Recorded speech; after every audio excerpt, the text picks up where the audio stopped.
Click the bell icon to get latest videos from Ekeeda. Hello my dear students, आज हम देखेंगे F Taylor ने दिए हुए scientific management. What are the principles of scientific management given by the Taylor. पहले हमने क्या देखा था? हेनरी फियोल्स के 14 प्रिंसिपल्स देखे थे. आज हम देखने वाले principles of scientific management given by Taylor.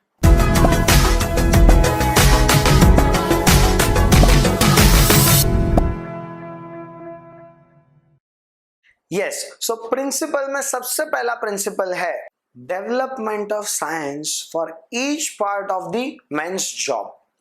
आप जितना भी काम दे रहे हो वो काम के पीछे क्या करो, उसका साइंटिफिक स्टडी करो और उसके बाद ही काम दो. हर एक एम्प्लॉय को इन अ डे कितना काम मिलना चाहिए, क्योंकि उससे ज्यादा दिया तो कहीं ना कहीं उसका इफेक्टिव जो भी इफेक्टिव है वो इफेक्टिवनेस कम हो सकता है, एफिशिएंसी कम हो सकता है.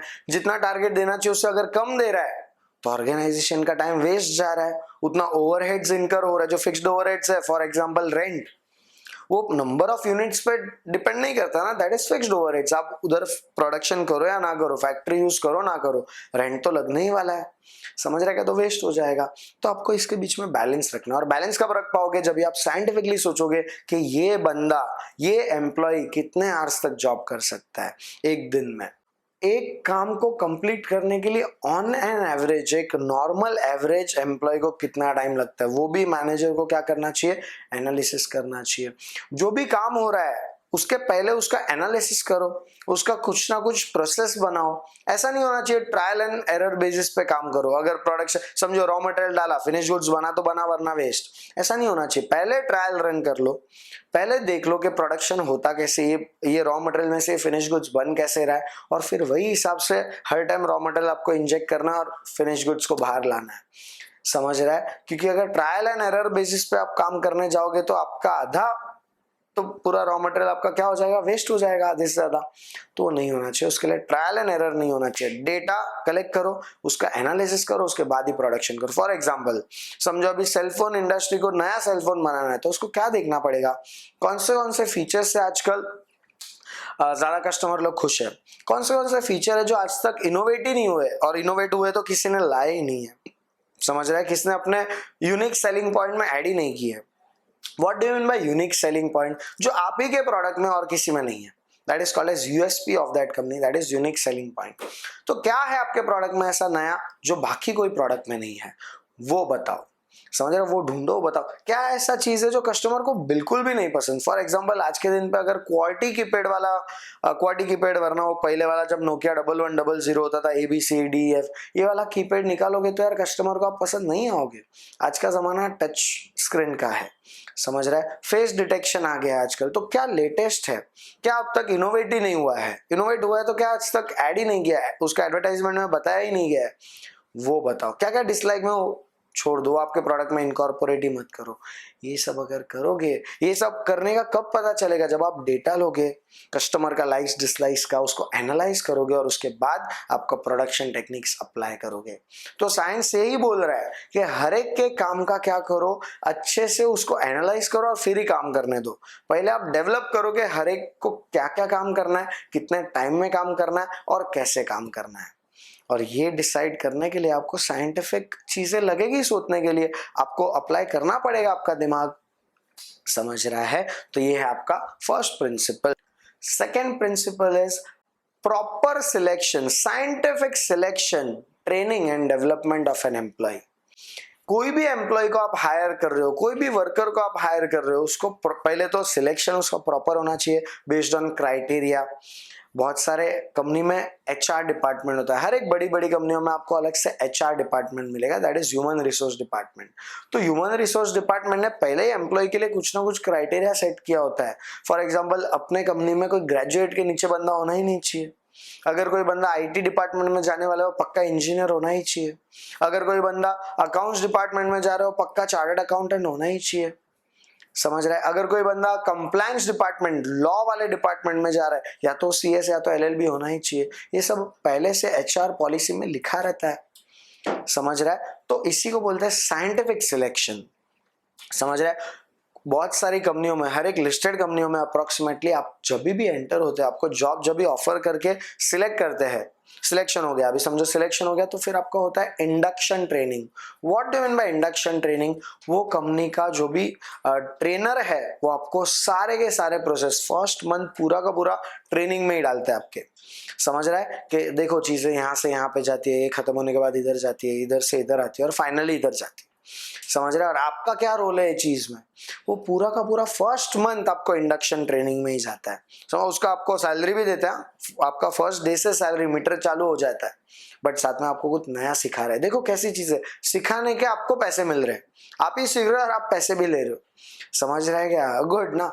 तो आपको पहले महीने में यही इंडक्शन ट्रेनिंग रहता है। तो ये प्रिंसिपल भी यही बोलता है कि देखो साइंटिफिक ट्रेनिंग दो। जब भी बंदा जॉब करने जा रहा है, अपना काम चालू कर रहा है, उसके पहले उसका thought process must be very clear कि उसको क्या काम करना है, कैसे काम करना है और काम को अंजाम क्या देना है आपने। समझ रहा है? ट्रेनिंग एंड डेवलपमेंट भी अच्छे से करो एम्प्लॉय का, ताकि आपको रिजल्ट साइंटिफिक मैनर में मिले। अगर बंदे को पता है कि खुद का रोल क्या है पूरे ऑर्गेनाइजेशन में, बहुत ही क्लियर कट उसको 10 बार ये समझाया गया है ट्रेनर ने कि आपका रोल ये है, आपको काम ऐसा करना है, तो गलती करने की गुंजाइश ही नहीं है। अगर आप समझो एग्जाम में 10 बार पढ़ के जा रहे हो, बिलीव मी आप आंसर लिख पाओगे बहुत अच्छे से। क्यों? क्योंकि आपने उतनी बार सुना है, आपने उतनी बार पढ़ा है। ऐसे आपको कोई 10 बार बोल रहा है कि आपका रोल ये है, आप बहुत अच्छे से काम करोगे क्योंकि आपको पता है कि आपका रोल क्या है। एंड सेकेंडली आपको जॉब इनसिक्योरिटी भी है कि अगर आपने कुछ गलत किया तो हो सकता है आप काम से निकल जाओ। Cooperation between employees and management, क्या बोलता है ये प्रिंसिपल? ये प्रिंसिपल बोलता है एक दूसरे के बीच में कोऑपरेशन होना चाहिए between the management and employees. Individualism मतलब क्या? इंडिविजुअल खुद के बेनिफिट के लिए काम नहीं होना चाहिए, ऑर्गेनाइजेशन के लिए काम होना चाहिए। इंडिविजुअलिज्म नहीं होना चाहिए, ग्रुपिज्म होना चाहिए। ग्रुप में काम करो, टीम एफर्ट्स में काम करो।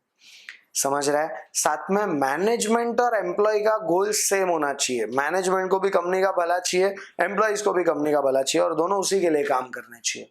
दोनों के गोल्स मस्ट बी सिमिलर। समझ रहा है? अगर ये सब होगा तो एम्प्लॉय और एम्प्लॉयर के बीच में हार्मोनियस रिलेशनशिप होंगे और जितने ज्यादा अच्छे क्लोज अच्छे रिलेशन है उतना मिलजुल के काम करेंगे, और जितना मिलजुल के काम करेंगे टीम एफर्ट होगा, और टीम एफर्ट होगा तो काम का रिजल्ट बहुत अच्छा आना है। यस, तो ये थर्ड प्रिंसिपल बोलता है there must be coordination, cooperation between employees and management. Division of responsibility, क्या बोलना चाहते हैं साइंटिफिक प्रिंसिपल्स का, साइंटिफिक प्रिंसिपल्स ऑफ मैनेजमेंट का पॉइंट ये बोलना चाहता है there must be clear cut division of responsibility. जो एम्प्लॉय है वो सिर्फ अपने काम पे ध्यान दे, एग्जीक्यूशन ऑफ प्लान पे ध्यान दे। जो प्लानिंग है वो मैनेजमेंट करेगा, management is at higher position ना, तो प्लान करके जो देगा, मेंटल लेबर जो इनकर करेगा उसको फिजिकल लेबर में इंप्लीमेंट करने का जिम्मेदारी किसका? एम्प्लॉय का। There must be division between planning and execution part. Planning part will be taken care by the managers, that is top level managers, whereas employees will take care of execution part. जो सोचा है उसको implement करके reality में लेके आओ, that is the part of employees. Yes, तो एक clear cut division of responsibility होना चाहिए ताकि पता चले आपका रोल ऑर्गेनाइजेशन में क्या है। देखो दोनों का रोल कहीं ना कहीं, दोनों एक दूसरे के बिना अधूरे है। अगर प्लानिंग हो गया और एग्जीक्यूशन ही नहीं हुआ, काम होने ही नहीं वाला।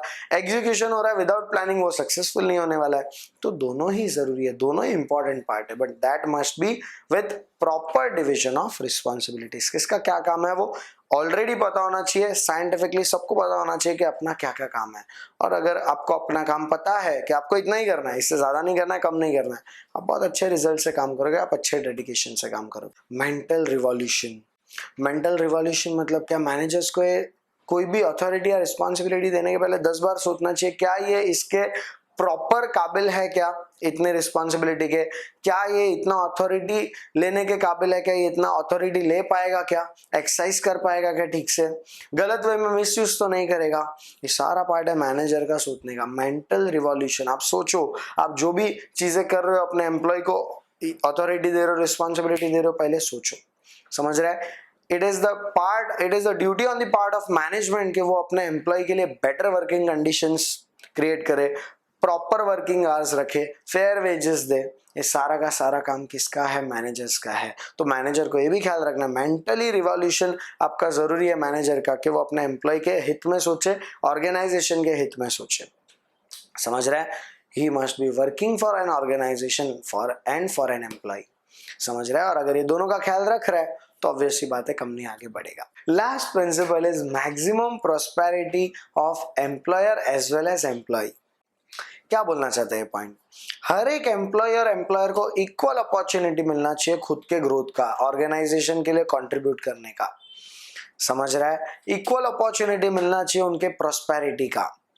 हर एक से ऑप्टिमम यूटिलाइजेशन ऑफ रिसोर्सेज की एक्सपेक्टेशन है ऑर्गेनाइजेशन को। जितने आपको रिसोर्स दिए उसमें से मैक्सिमम आउटपुट निकाल सकते हो तो निकालो, ये एक्सपेक्टेशन है ऑर्गेनाइजेशन को। तो एक मैनेजर को ये समझना चाहिए कि ऑप्टिमम यूटिलाइजेशन ऑफ रिसोर्सेज कैसे होगा, हर एक को इक्वल अपॉर्चुनिटी फॉर प्रोस्पेरिटी कैसे मिलेगा, समझ रहा है? अगर ये सब चीजें कर रहा है मैनेजमेंट, अगर अच्छे खुले दिमाग से सोच रहा है तो उसका रिजल्ट क्या आने वाला है? अच्छा ही आने वाला है। So these are the principles of scientific management given by the F W. Taylor. Yes, so ये बहुत अच्छे से याद रखना। अगेन हेनरी फ्योल के प्रिंसिपल्स तो मोस्ट इंपॉर्टेंट पार्ट है चैप्टर के, along with that F W. Taylor के scientific principles are also important. Yes, thanks for watching this video, my dear students. Please subscribe Ekeeda channel and press on bell icon to get the latest update. Thank you.